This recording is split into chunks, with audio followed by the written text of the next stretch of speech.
Kegiatan dari perencanaan dan pengawasan produksi, yaitu adalah perencanaan operasi produksi. Digunakan untuk mengetahui jumlah barang atau produk yang harus diproduksi dengan didasarkan pada hasil peramalan dan persediaan yang ada. Juga merupakan pegangan untuk merancang jadwal produksi. Fungsi lain dari perencanaan operasi dan produksi adalah sebagai berikut. Yang pertama, menjamin rencana penjualan dan rencana produksi konsisten terhadap rencana strategi perusahaan. Yang kedua, menjamin kemampuan produksi konsisten terhadap rencana produksi. Yang ketiga, sebagai alat monitor hasil produksi aktual terhadap rencana produksi. Yang keempat, mengatur persediaan produk jadi untuk mencapai target produksi dan rencana produksi. Dan yang terakhir adalah mengarahkan penyusunan dan pelaksanaan jadwal induk produksi. Untuk melakukan perencanaan produksi dapat dilakukan dengan beberapa strategi. Yang pertama, yaitu adalah mengendalikan persediaan. Ini dilakukan pada saat kapasitas produksi di bawah permintaan. Dan juga digunakan pada saat kapasitas produksi di atas. Ya, jadi kapan di bawah bisa juga untuk yang kapasitas di atas. Yang kedua, mengendalikan jumlah tenaga kerja sesuai dengan laju produksi yang diinginkan. Jadi bisa mengalami pengurangan atau penambahan tenaga kerja. Tetapi untuk tenaga kerja yang kontrak. Karena kalau tenaga kerja tetap biasanya nanti akan ada cost yang dikeluarkan sangat besar apabila dilakukan pengurangan tenaga kerja. Yang ketiga, bisa mengadakan subkontrak untuk menaikkan kapasitas pada saat perusahaan dalam keadaan sibuk. Apabila kita sudah memaksimalkan kapasitas dan ternyata kapasitas tersebut tidak bisa memenuhi, maka kita bisa melakukan subkontrak atau mengalihkan pekerjaan kita ke perusahaan rekanan atau ke anak perusahaan sehingga dapat menyuplai jumlah dari produk yang diminta. Yang keempat, bisa mempengaruhi permintaan, yaitu misalkan dengan potongan harga, atau misalkan pemberian hadiah, misalkan, atau layanan-layanan khusus. Ini misalkan potongan harga, dengan memberikan potongan harga, otomatis nanti ada minat dari konsumen akan tinggi, sehingga permintaannya akan semakin lebih tinggi, misalkan. Begitu juga pemberian hadiah atau layanan khusus. Rencana operasi dapat diklasifikasikan menjadi dua metode, yaitu metode kualitatif, ini biasanya dengan rasio persediaan, konsensus manajerial, grafik, dan lain-lain. Yang kedua, yaitu adalah metode kuantitatif. Ini biasanya pakai metode heuristik, model matematis, simulasi, dan lain-lain. Baik, kita ke contoh kasus. Misalkan ada 12 periode atau 12 bulan, di mana peramalannya itu sebagai berikut. Bulan yang pertama itu 103, bulan yang kedua peramalannya 117, sampai dengan yang terakhir itu di bulan ke-12 itu adalah 98. Kemudian kita ingin mencoba nih, ya, bagaimana sebenarnya rencana dari tingkat produksi yang tanda kutip bisa dikatakan baik.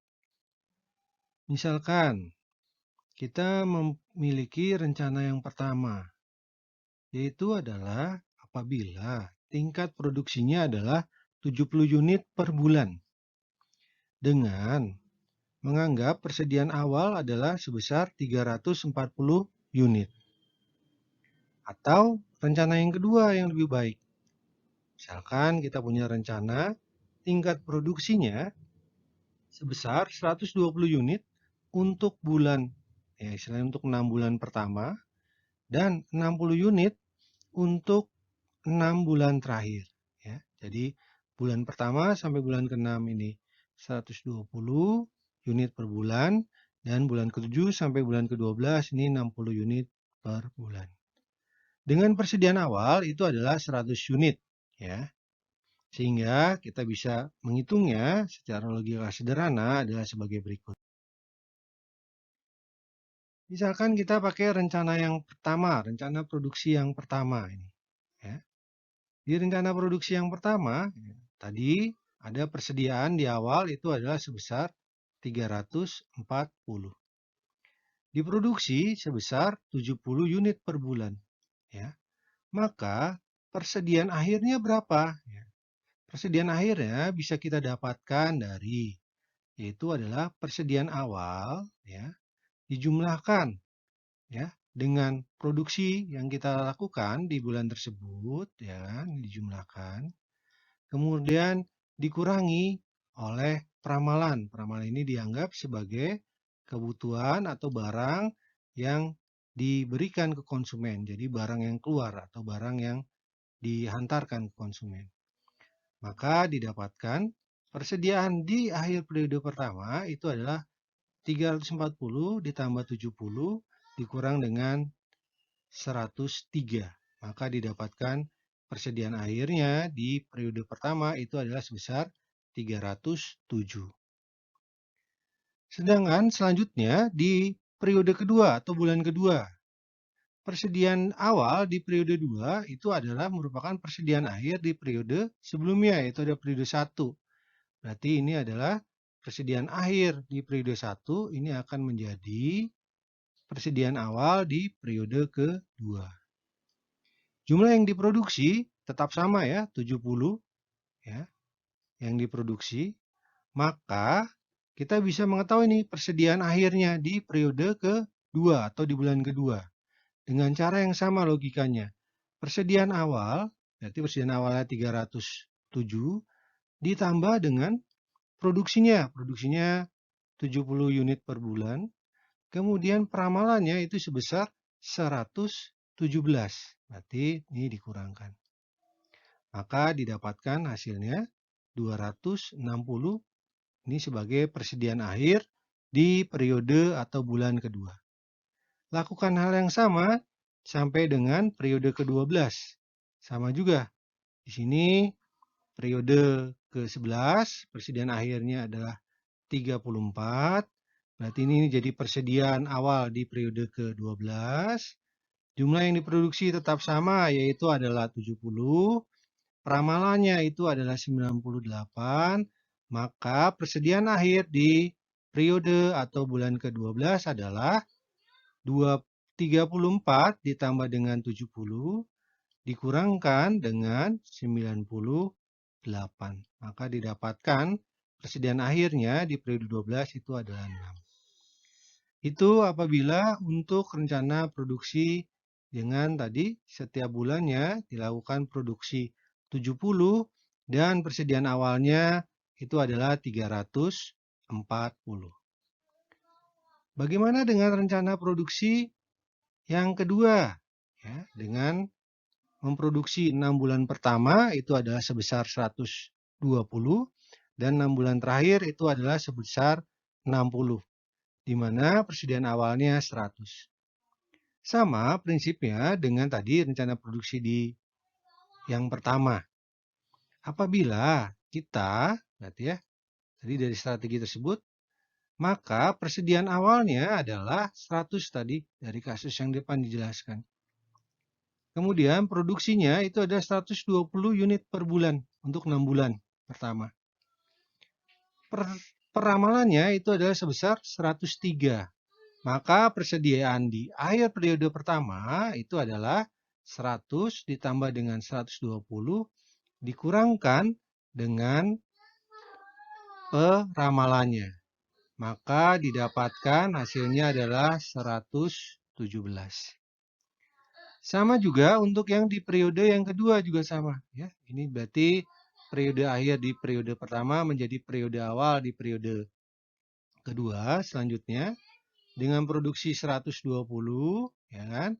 Maka kita dapatkan rencana atau persediaan akhir di periode kedua itu didapatkan dari persediaan awal, kita jumlahkan dengan produksi kita, dikurangkan dengan tadi peramalannya. Peramalan ini adalah sebagai barang keluar atau barang yang dikurangi misalnya.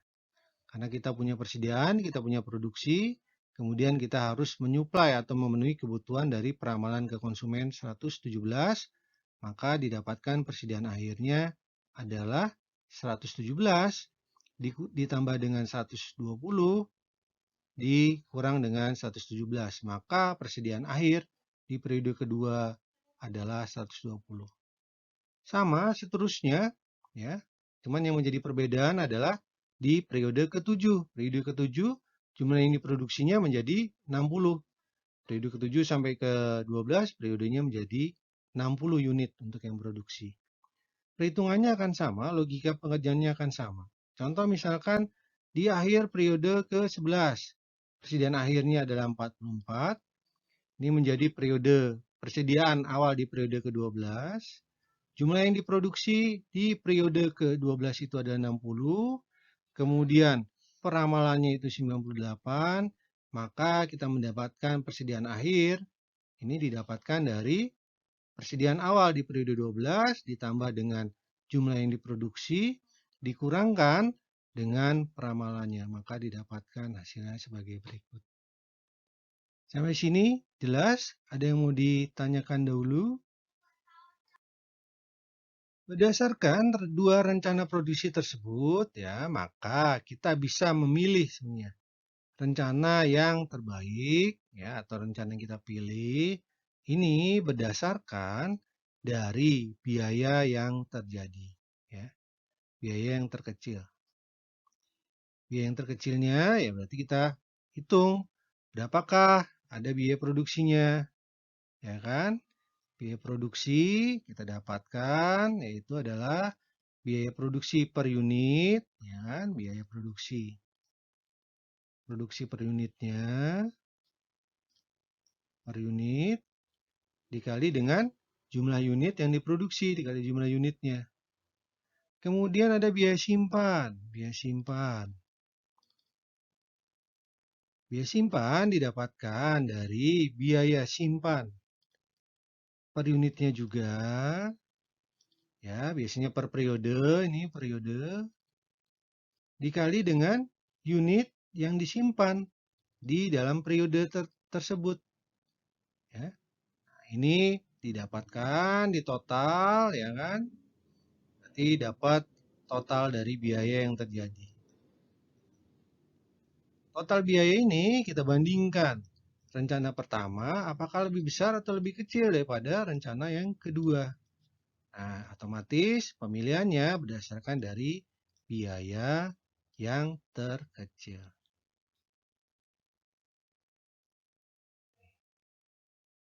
Begitu? Jelas semuanya? Semoga jelas.